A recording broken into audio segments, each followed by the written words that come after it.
The series. Gravity between us. The list. If there's one thing I've mastered, it's pretending I'm not affected.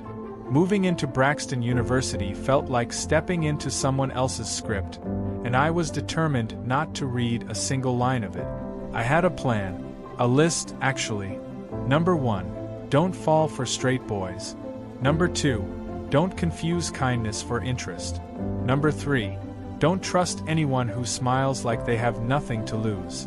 Then Micah Granger walked into our dorm room with a duffel bag and a grin like he owned the sky. "Roomie," he said. "Don't snore, don't steal my food, and we'll be good." I laughed just to be polite. I wasn't looking for connection, but something about the way he looked at me, like he was always searching for a punchline, unsettled the edges of my routine. That night, as I laid in my bed, earbuds in, trying to drown out the thoughts, I caught him watching me from across the room. Not like a threat, not like curiosity, more like recognition, and I hated that part of me lit up from being seen. We fell into rhythms quickly. Shared playlists, midnight snack runs, casual conversations that slipped deeper than I intended. He talked about his family. The pressure, the perfect image, the way everyone expected him to win. I talked about almost nothing. I offered sarcasm in place of truth, silence in place of history. But Micah never pushed. He just kept showing up in small, persistent ways like gravity. I didn't notice how far I was leaning until it was too late. One night, I wrote a poem, something raw, about a boy who could pull tides without meaning to. I never meant for anyone to read it, but Micah did. He found it, didn't say a word, just folded it back and left it on my bed. When I looked up, he was sitting there, eyes soft, voice quiet. "Is it about me?" he asked. I didn't answer, but he didn't need me to. He started calling me by my full name, Elijah, only when we were alone. He started sitting closer, brushing against me like it didn't mean anything, like we weren't already orbiting something too hot to touch. I asked him, point blank, if he was into guys. He looked away, jaw clenched. "I don't do labels," he muttered. That was the beginning of the end. Later that week, he kissed me. It happened in the hallway, at 1 a.m. music in the distance, moonlight slanting through the blinds. 1 second we were arguing about nothing, and the next... His hand was on the back of my neck, and I was unraveling. He pulled away, said he didn't know why he did it. I told him not to do it again, but my voice cracked when I said it. I started pulling away. He noticed. Of course he noticed. Micah had a way of noticing everything except what he felt. Jonah showed up around then. Junior, queer, confident, safe. He invited me to the LGBTQ group on campus, and I started going. It felt good to be in a room where I didn't have to fold myself in half. Micah didn't like it. He never said so, but he started asking about Jonah a lot. Started showing up where he didn't need to be. And then it happened again. The kiss. Deeper this time. Desperate. And someone recorded it. I got the message 2 days later. No text. Just a link. I clicked it. There we were. In grainy, dim light. Me and Micah. The hallway. The kiss. The caption, fraud. Watch him fall. I couldn't breathe. Micah disappeared. I deleted everything, socials, photos, poems. I felt like a cracked window, trying to hold in air I didn't ask to lose. He showed up 3 days later. I didn't know someone filmed us. I swear, Eli. I didn't mean to kiss me? Or to lie about it. He didn't answer. Campus turned cold. Whispers followed us. The swim team benched him. His perfect image fractured. And still, he didn't choose me. Jonah tried to help. I told him I didn't need help. I lied. Micah tried to talk to me. I told him we were done. That wasn't a lie. But it hurt like one. I started looking at transfer applications. My sister came to visit. She saw right through me. Sat me down and said, "Running doesn't fix roots. It just changes the soil." I stayed. For now. Micah went to therapy. Joined the queer group. Started speaking like he meant it. One night, I walked into the open mic and he was on stage, reading my poem. He didn't say my name, but I knew. Graduation loomed. Everything felt like endings. Micah found me on the roof. No grand gestures. No speeches. "Do you still believe me?" he asked. I looked at him. Really looked. And for the first time, I didn't feel like I was falling. I felt suspended. Held. Like maybe the pull between us wasn't a free fall. Maybe it was flight. "I don't know," I said. But I didn't leave. Fade to black. Closer than we appear. New gravity. Summer at Braxton was quieter. Fewer people. More shadows. Micah and I weren't together. Not officially. Not really. But we talked again. We sat closer again. We didn't say what this was. He took my hand once. Didn't let go. That was something. Then we got the email. We'd been paired again. Dorm mate. Year 2. And suddenly, the gravity between us felt less like a force of nature and more like a choice. Everyone was back. Eyes were watching. Rumors about us never quite died. But Micah didn't flinch anymore. He held my gaze across rooms, across halls, across silences. Then he asked me to be his date to homecoming. Said he wanted to be seen. Really seen. It should have been perfect. But someone else showed up. From Micah's past. His name was Liam. They had history. Unfinished business. And just like that, the space between me and Micah started to stretch again. Micah said he needed time to explain. I said I didn't want half-truths anymore. I saw Liam and Micah talking late at night. I didn't wait to hear what was said. I just walked away. Jonah and I started spending time again. It wasn't romantic. Not exactly. But it was safe. Micah saw us laughing once and didn't say anything. But the next day, he missed practice. Got benched. Again. The coach called him a distraction. Micah called himself broken. And I still missed him. Micah showed up at the LGBTQ center. He said it out loud. "I'm bi. I've always known. I just never knew how to be okay with it." He wasn't talking to the room. He was talking to me. He looked at me the whole time. And I cried. Quietly. In the back. Afterwards, we talked until the sun came up. Micah kissed me in front of everyone on New Year's Eve. I kissed him back. For the first time, it didn't feel like we were risking something. It felt like we were claiming it. But that night, Jonah confessed something too. He'd been the one who leaked the video. By accident. To protect me, he said. I didn't know what to do with that. Micah wanted me to forgive Jonah. I couldn't. Not yet. I told Micah I needed honesty more than I needed harmony. He told me he loved me. It was the first time he said it. And I almost said it back. Almost. Graduation again. Full circle. Micah was leaving for a swim program in another state. I had an offer to study abroad. We sat on the roof again. "So what now?" he asked. I took his hand. Squeezed it. We keep choosing each other. Until it doesn't feel like a choice anymore. The distance was real. But so was the gravity. They say distance makes the heart grow fonder. I think it just makes everything louder. The doubts, the loneliness, the spaces in between calls. Micah left for Denver. I left for Madrid. We promised to call every Sunday. We kept that promise for a while. But life happened. New friends. New time zones. New excuses. One Sunday, I called and it went to voicemail. And the silence felt heavier than any goodbye. I started writing him letters. Real ones. With pen and ink and all the mess of my feelings bleeding through the paper. He didn't write back. Then I got a postcard. One sentence. Thinking about you more than I should. It wasn't enough, but it was something. Madrid changed me. I started painting again. Started dancing in fountains. Started seeing someone named Luca. He knew about Micah. Said he didn't mind being a chapter, even if he'd never be the whole story. Micah called during dinner with Luca one night. I didn't answer.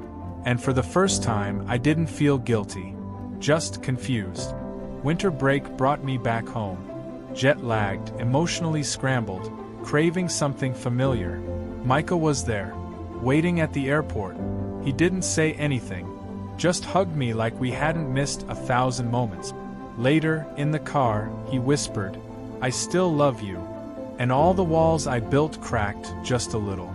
We spent 2 weeks together, laughing, watching old movies, walking in the snow. But we didn't kiss. We didn't touch. It was like starting over.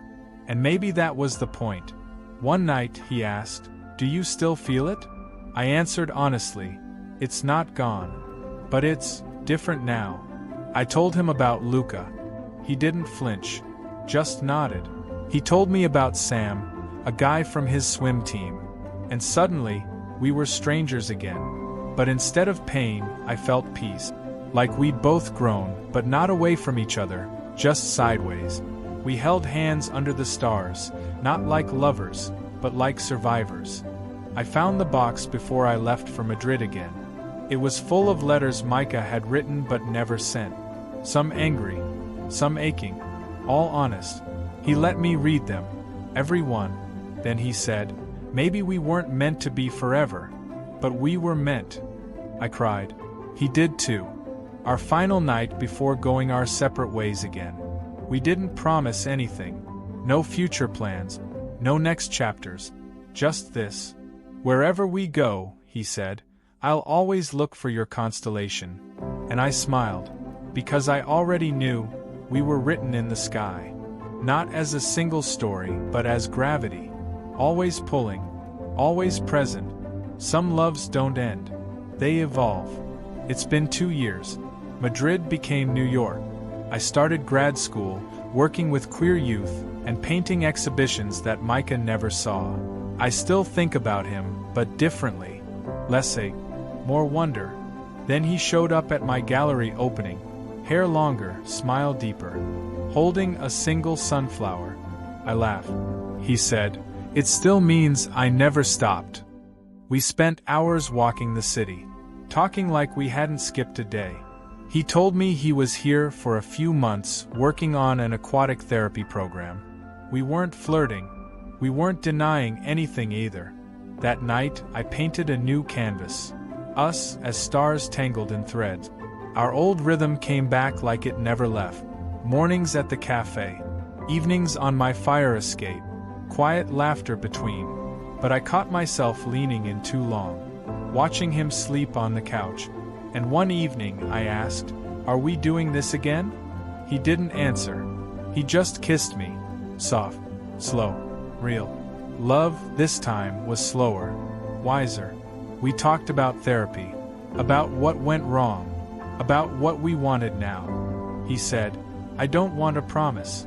I want practice. Every day." I said, "Then let's begin again, with both feet in." And we did. Work got complicated. I was offered a project in Berlin. He was being considered for a permanent position in NYC.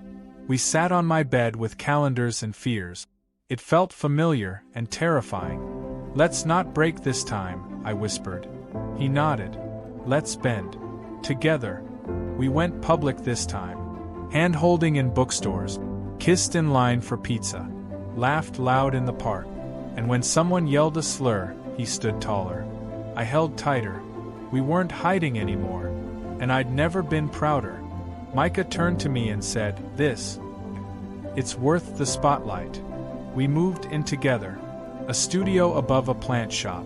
Every morning smelled like earth and coffee. I painted in the sun. He worked in the pool.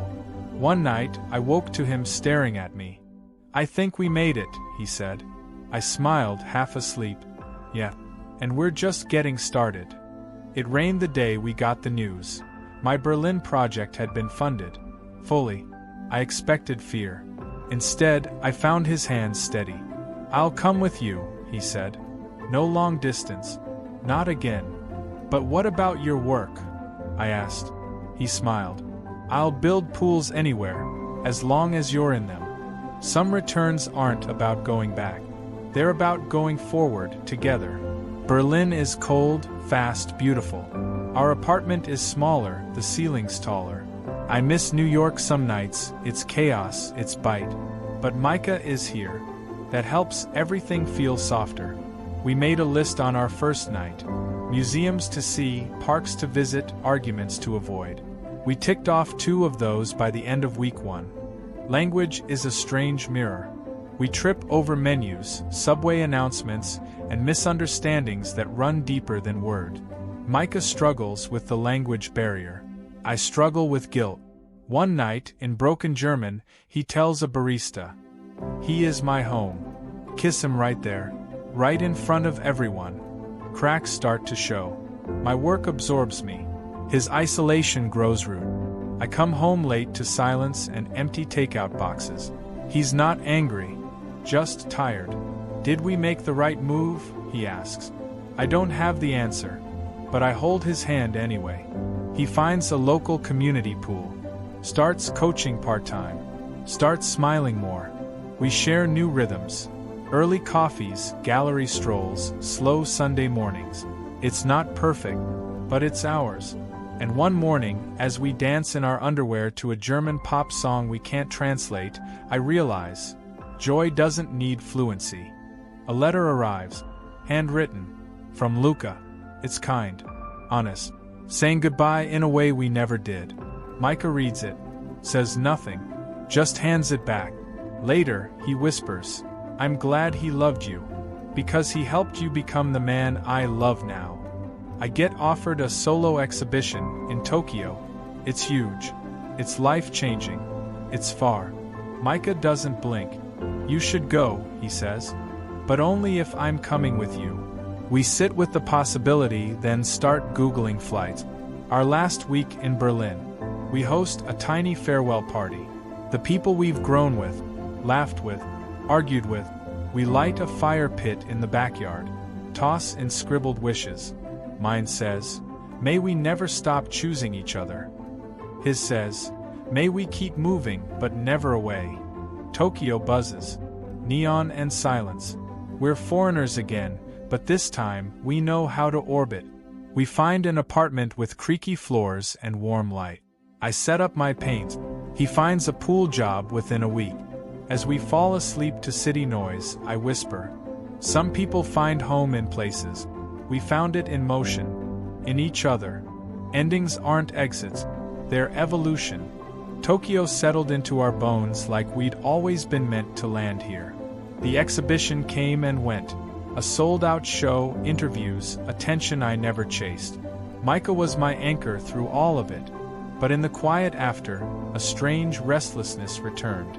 It hummed beneath our routines, in the pauses between words. "Do you ever feel like we're drifting again?" I asked. He didn't answer right away. Just kissed my temple and turned off the light. Micah's family called. His father was sick. He needed to go home. We packed quickly, quietly, like we'd done it 100 times. "Come with me," he asked. "I have a residency," I said. He nodded, lips pressed tight. "Then I'll come back." Neither of us said when. Weeks passed. Our calls got shorter. My days got louder. His got heavier. I painted him into everything. Each stroke, a memory. Each color, a longing.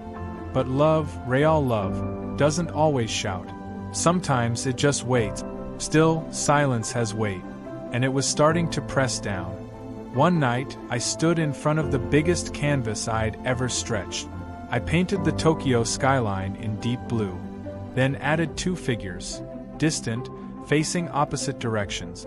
And just like that, I knew I had to go to him.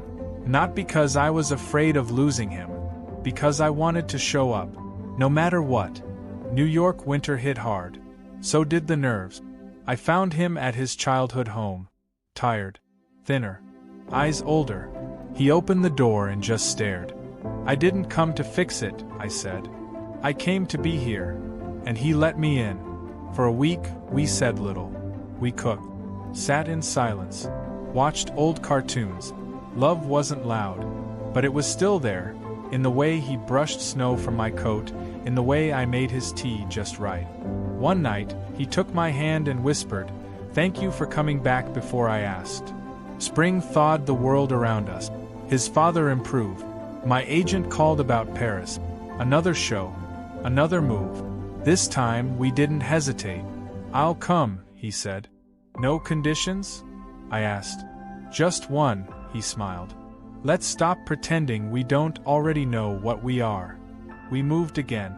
A small flat overlooking the Seine. I painted light into every window. Micah taught kids to swim in the river schools.